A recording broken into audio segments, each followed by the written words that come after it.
مناسبة مانتا oo nagu soo siyaartay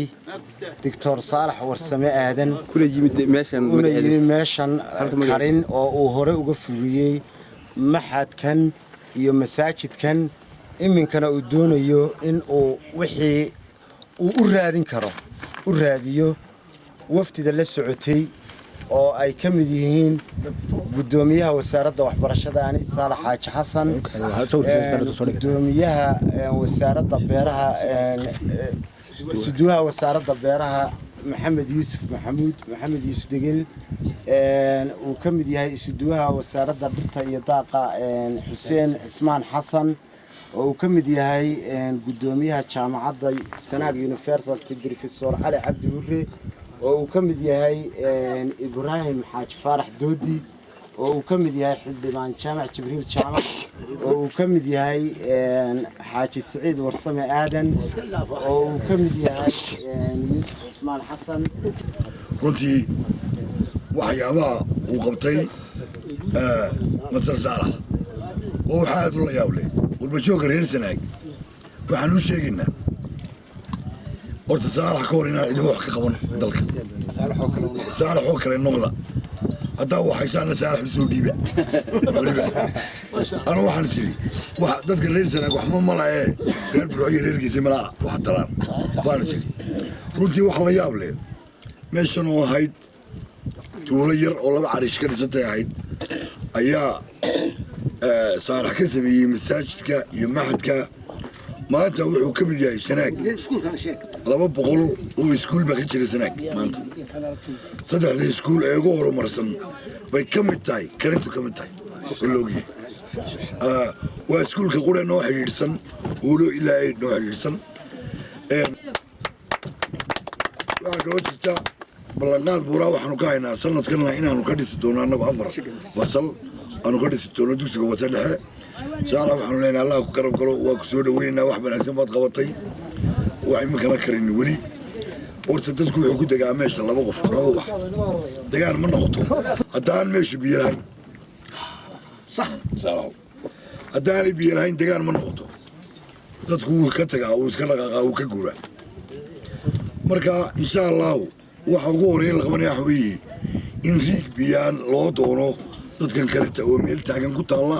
runtii أرديدي كبحدنا أي شوكتو أمامه هو كنت ناحيته الذي بناه أخونا الحبيب الفاضل مبارك علي محمد ومدرسته التي كانت خلف المسجد التي بناها أيضا هو مركزا للتعليم والتعلم لأبناء هذه القرية خاصة ولسكانها عامة فيدرس في هذا الوقت ما لا يقل عن 90 طالبا وطالبة يتعلمون من أنواع العلوم المختلفة الدينية والدنيوية فلله الحمد والمنة فكان أخونا الفاضل مبارك علي محمد ممن جعل الله بأيديه مفاتيحا للخير ومغاليق للشر فطوبى لمن جعل الله بيده مفاتيحا للخير نحسبه والله حسيبه ولا نزكي على الله أحد فكان أهالي هذه القرية بعد البناء الذي قدمهم أخوهم مسرورين فرحين بما رأوا أن ضلابهم وأبنائهم خرجوا من ظلام الجهل إلى نور العلم وبما وصلوا أهالي هذه القرية من تقدم رفيع وتطور ملموس جدا من حيث العلم وتعلم العلوم وخاصة بالقرآن الكريم وأدى هذا العمل الخيري المبارك الذي قامه أخونا الفاضل الحبيب تقسيم الناس إلى المتعلمين والمعلمين وكانت القرية قبل هذا البناء قرية لا يوجد فيها أي تعليم على الإطلاق وكان سكان هذه القرية في حاجة ماسة إلى تعليم وسكانها قليلون إذ أن بعضهم يرتحلون إلى أماكن أخرى طلبا لأبنائهم إلى تعليم وبعضهم لا يستطيعون إلى الارتحال أي السنيان مقالوين ويكدم بيسا تانا وحويان سببتهدو وحوية dadkii magaalada u dhashay baa wax qabadkoodii aad u yar yahay oo uu gacan dibadeedaya galbeed waa la dhisay magaalo Burco waa la dhisay Hargeysa waa la dhisay Booraba waa la dhisay Gabiley waa la dhisay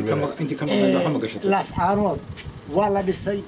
xag kastaanba wiilaas waa duni dhisan shacabkii ku noolaa ayaa dhisay dibadda waxa laga soo diraa waa faradushood waxaan markaa leeyahay reer Cerigaabow anigu aan kala reebeen caam ahaan ee waddanka wax ka qabta khaas ahaan waxaan leeyahay maanta inagoo dabageliskii weeye Somaliland meesha tani waa meeshii laga soo abuurmay waa meeshii ilaa galbeed odayaashii oo dhammi halkan ay ku aasan yihiin ilaa galbeed aynu sii farcanay waxaynu aynu rajaynaynaa insha allah innaga qurba jooga haddaynu nahayna dadaal dheeraada inaynu muujinno dadka magaalada degan iyo populationka degan gobolka Sanaag waxaan kula dardaarmayaa ama tala ku siinayaa inay dadaal dheeraada muujaan si aynu u wada jaaqaadno oo ula wada soconno wadciga meesha